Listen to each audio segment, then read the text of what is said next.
how to turn off Instagram notifications. So there's two ways to do it. I'm on an iPhone. It's probably going to be the same for your Android phone, but you just have to go through your settings on your phone to do so. So to turn off your notifications, all you have to do is go to your Instagram, go to your profile at the bottom right-hand corner, and then go to the three lines at the top right corner. So from here, you should be able to see notifications under how you use Instagram.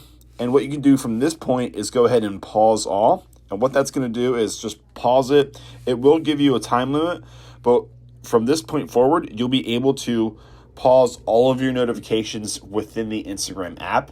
But if you don't remember to do that and you want to go through your phone settings, what you can do is come out of here, X out of Instagram, go find your settings, and then from here, go all the way down to where you see apps, and then go ahead and type in Instagram.